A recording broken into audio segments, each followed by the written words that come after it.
Guys, it was just the Bears. First week, it was the Browns. Now it's the Bears. Do you really think I'm that excited to beat the Bears in week 2 and go 2-0? You're goddamn right I am! Oh my god, you're goddamn right I am, because Carson Wentz. Carson the fucking Wentz. What is a Wentz? What part of the world does a Wentz come from? He comes from Winterville. That's where he comes from. Because all he does is win. All right. I understand that it's arguable that the Bears looked worse than the Browns did in week 1. But there is no denying that we have our franchise quarterback here in Philadelphia. Maybe I'm just jumping to conclusions, but right now, I've just been feeding a whole big bowl of alphabet wrong soup into my mouth because 1, 2, 3, 4, 5, Sixers, 10, 9, 8, 76ers. Anyways, I've been feeding a whole big bowl of alphabet wrong soup into my mouth because I didn't agree with the trade up to get Wentz. I didn't agree with Howie Roseman coming back here to be our GM again. And I will gladly eat my whole bowl of alphabet wrong soup if this is the result we're going to get. By the way, I'm filming out here because the wife is asleep upstairs. Here Wentz comes! Do you hear that? Do you hear that? Here Wentz comes! I hear it! I hear it! Here Wentz came to Chicago on the road. Hostile crowd, hostile environment, ice in his veins. If you don't like Carson Wentz, if you don't think what he did is impressive yet, keep thinking that. Keep thinking that. I'm not going to sit here and tell you anything about what he did is impressive, because if you just look at his stat line tonight, you're like, 100 and some yards, 1 touchdown, no big deal. I was like, this is like surreal. Like I'm getting to the point where I'm more impressed with the plays that were broken or that didn't complete. Like, if you saw that pass to Jordan Matthews at the front corner of the end zone, and you say to yourself, that didn't look like some sort of veteran quarterback ace in the whole pass, then you don't know football. This guy can't catch the ball.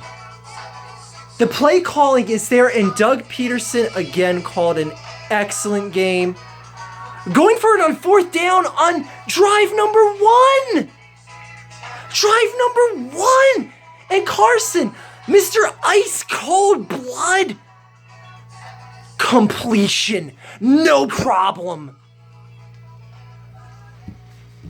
This guy is winning me over rapido. What how the fuck do you say in Spanish? Whatever, pass.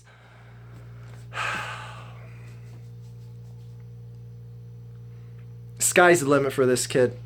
Sky. Oh, this is too early. What's a problem? Shut the fuck up. Shut the fuck up. By the way, I'm filming in the garage because the wife is asleep upstairs, so I haven't already said that. But anyway.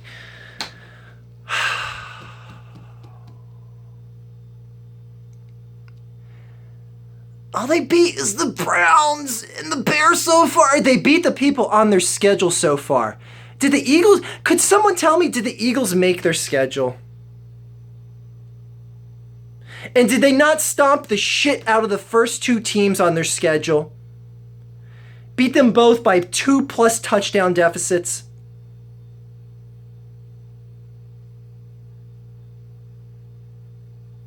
I'm sorry, if you want to keep hating on this team and keep saying that they haven't beaten anyone yet, it's not impressive what they've done yet, blah, blah, blah.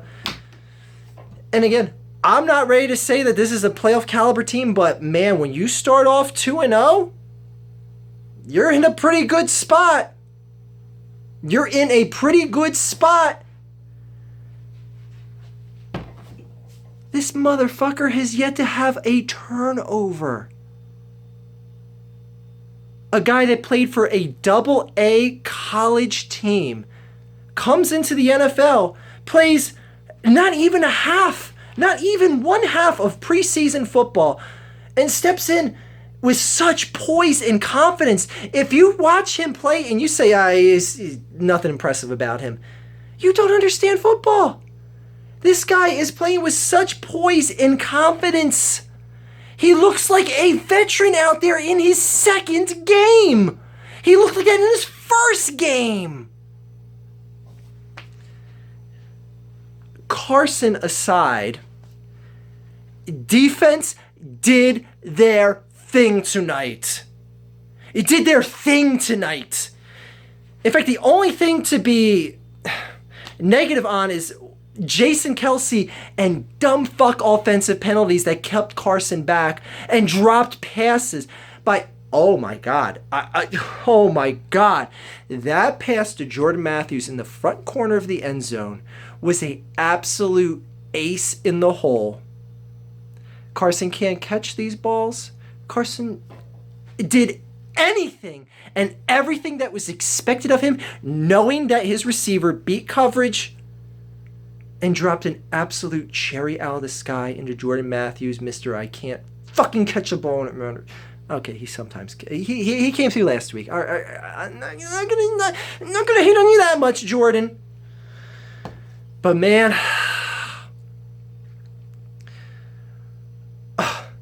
give Carson a primetime receiver, and let's see what the fuck is up. I have never been so impressed so fast with it. And again, I'm trying to give credit to the rest of the team, and I go right back on Carson. That's how much he's impressed me. But the defense did their thing, forcing a monstrous 3-0 on that 3 and out on the first drive of the game for the Bears, getting a couple turnovers, getting constant pressure on Cutler, and bringing Brian Hoyer in the game, which I was like, Brian Hoyer still has a job in the league? Who knew? Anyway, Chicago, I feel sorry for you because oh my God, your offense was just utterly putrid the entire night. Was that Eagles defense just a bit too fucking nasty? Either way, Chicago gives a shit. You're off my radar now. Anyway,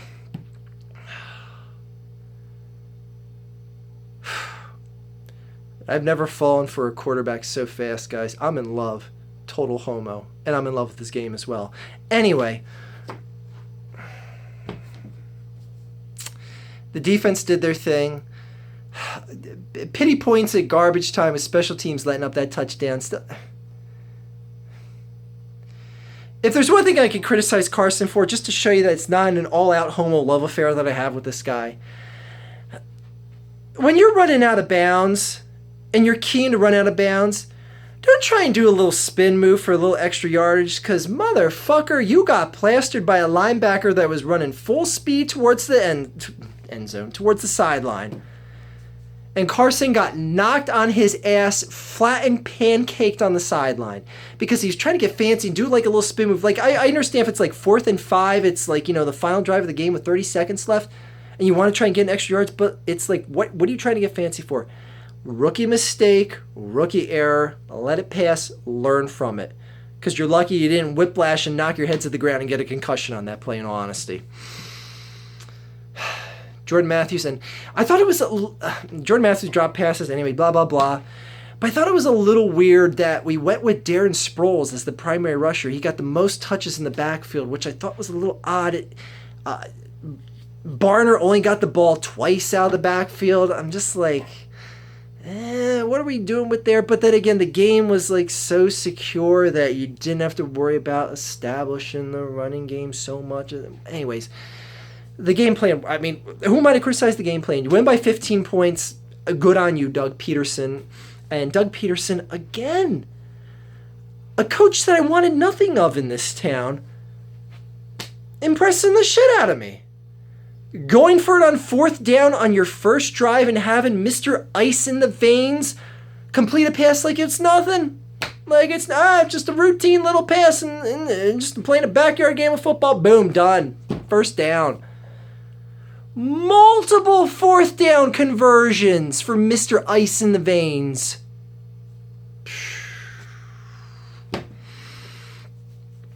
I don't know what else Carson has to do to get you guys convinced that he's the real deal. I know I would like to see it done. And again, I hear people saying like, okay, do it against a really good team, because let's be real. The Browns and the Bears suck. I get it. I get the criticism. But again, I'm still not saying this is a playoff team, because frankly, going into halftime, I'm like, you're playing a good team. You could be down by 3 scores by halftime the way the Eagles played in this first half. You play a good team like we'll see with the Steelers.